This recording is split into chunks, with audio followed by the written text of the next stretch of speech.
अजित पवार अनंतामध्ये विलीन झालेत। बारामतीच्या विद्या प्रतिष्ठानमध्ये त्यांच्या पार्थिवावर अंत्यसंस्कार झालेत। अतिशय शोकाकुल वातावरणामध्ये दादांना अखेरचा निरोप देण्यात आला। अजितदादा अमर रहे या घोषणा संपूर्ण बारामतीकरांनी आणि एकूणच राज्यातल्या तिथे जमलेल्या नागरिकांनी दिलेल्या होत्या। एकच वादा अजितदादाच्या घोषणा तिथे दुमदुमून गेलेल्या होत्या। आमचा भाऊ गेला असं म्हणत अनेक महिलांनी आक्रोश केला। अजित पवार यांना अखेरचा निरोप देण्यात आला आणि त्यावेळची दृश्य आपण झी24 तासवर पाहतो आणि यावेळी तिथे मोठ्या संख्येने जनसमुदाय हा लोटलेला होता। अजितदादा अमर रहे या घोषणा देण्यात आल्या। अजितदादांना अखेरचा निरोप देताना अनेकांना अश्रू अनावर झाले। पवार कुटुंबीय शोकसागरात बुडालेलं होतं आणि त्याचबरोबर तिथे जमलेल्या प्रत्येकानं टाहो फोडलेला होता।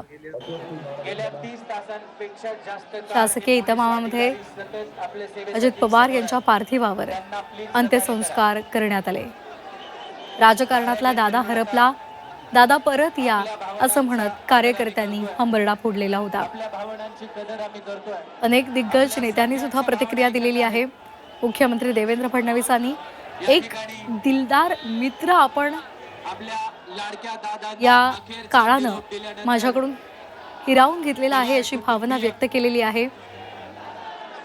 त्याचबरोबर इतर अनेक राजकीय मंडळींनी सुद्धा प्रशासनावर उत्तम पकड असलेला स्पष्ट वक्त्या आणि त्याचबरोबर रोखठोक असा नेता हा आपल्यातून आज काळानं हिरावून घेतलेला आहे अशा प्रतिक्रिया दिलेल्या आहेत। तर मोठ्या प्रमाणात कार्यकर्त्यांचा जनसागर इथे लोटलेला होता। शासकीय मानवंदना ही देण्यात आली।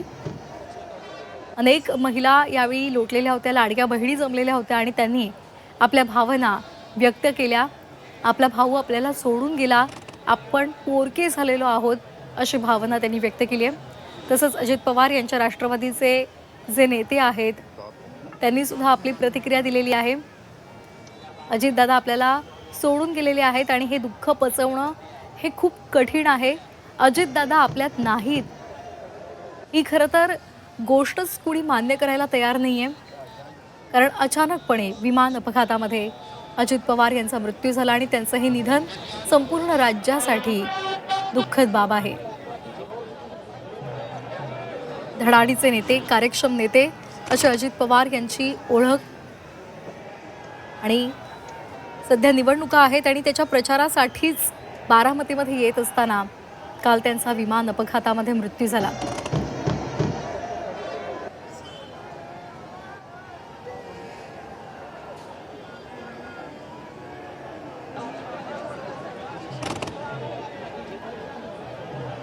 तर महाराष्ट्राच्या राजकारणात 4.5 दशकांपासून झंझावात निर्माण केलेला कामाचा माणूस अशी ओळख असलेले सर्वांचेच लाडके अजितदादा बारामतीच्या मातीमध्ये कायमचे विसावलेत।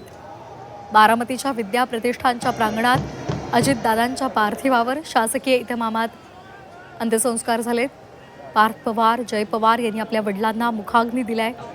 अजितदादांना शेवटचा निरोप देण्यासाठी बारामतीमध्ये लाखोंच्या संख्येनं जनसागर लोटलेला होता। अजितदादा अमर रहे, एकच वादा अजितदादा, अजितदादा परत या अशा घोषणा, असा टाहो कार्यकर्त्यांनी फोडला। अनेक जण थाय मोकळून रडत होते। संपूर्ण असं म्हणतात शोकलहर पसरलेली होती। दादांना अखेरचा निरोप देण्यासाठी जमलेला संपूर्ण जमावच हेलावून गेलेला होता। बुधवारी सकाळी 8:45 बारामतीमध्ये विमान अपघात झाला आणि याच विमान अपघातामध्ये अजितदादांचा मृत्यू झाला। जिल्हा परिषद पंचायत समितीच्या प्रचारासाठी ते मुंबईहून बारामतीमध्ये येत होते आणि त्याचवेळी अचानक हा अपघात झाल्यामुळे ते सर्वांना सोडून गेले।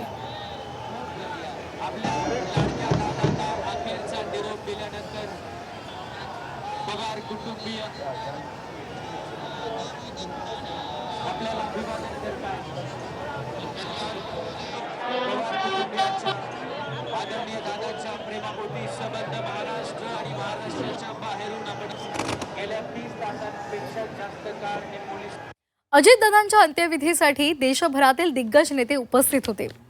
केंद्रीय गृहमंत्री अमित शाह, मुख्यमंत्री देवेंद्र फडणवीस, एकनाथ शिंदे, नितीन गडकरी, रामदास आठवले यांच्यासहित अनेक नेते बारामतीमध्ये आलेले होते. यावेळी सर्वच नेते दुःखात बुडाल्याचं पाहायला मिळालं. काल अजितदादांच्या अपघाती मृत्यूची बातमी आल्यापासूनच बारामतीकडे राजकीय नेत्यांचा ओघ सुरू झाला होता.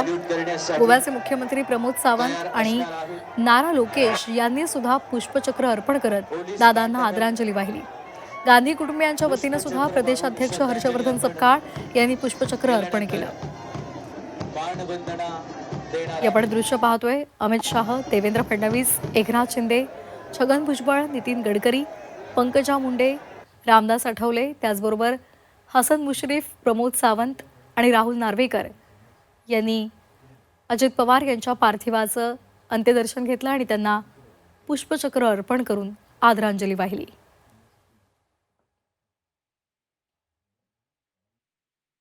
आपण कधी कल्पनाच करू शकत नाही की असं कधी झालेलं आहे. आताही वाटतं की अजितदादा आता आहेतच, कोणा विश्वास बसणार नाही. पण अशा प्रकारचे हादसे ज्यावेळेस होतात वेबीआयच्या संदर्भात कुठेतरी निग्लिजन्सी होते, काय होतं. आणि यामध्ये आता अलीकडे झालेले या 2 दशकातील सगळ्या हादशाचा विचार केला तर आपण असं झालं. आता आपण कोणावर काय बोलायची गरज नाही, पण कसं टाळता येईल या संदर्भातली चर्चा झाली पाहिजे. त्याही पलीकडे जाऊन बघा, पुढचे 10 वर्ष जे दादांच्या रूपानं महाराष्ट्राला विकसित करण्याची जी भूमिका होती ती आता थांबलेली आहे. किती वर्ष मागे गेलं? महाराष्ट्र मागेच गेला आहे. महाराष्ट्राचं प्रचंड नुकसान झालं आहे. अजितदादांच्या जाण्याने महाराष्ट्रात आपण एक हिराच गमावला आहे. राजकारणात हिरे कमी असतात, पण हा हिराच होता राजकारणातला. दादांनी खरं आम्हाला महिला म्हणून खूप ठिकाणी आमच्या संघटनेला आम्हाला सगळ्या महिला भगिनींना चांगली संधी दिली. आयोगाची जबाबदारी दुसऱ्यांदा एकदा दिली आणि खऱ्या अर्थानं संधीचं सोनं करता आलं. महाराष्ट्रामध्ये काम करता आलं. परखडपणा हा दादांचा होता, रोखठोकपणा होता, पण आमच्या सगळ्या लाडक्या बहिणींचे लाडके दादा. आज दादांशिवाय हा महाराष्ट्र हा विचारच होऊ शकत नाही आहे. ठीक आहे, ज्या जबाबदारी दिल्यात त्या आम्ही उत्तमरित्या सांभाळण्याचा प्रयत्न करू.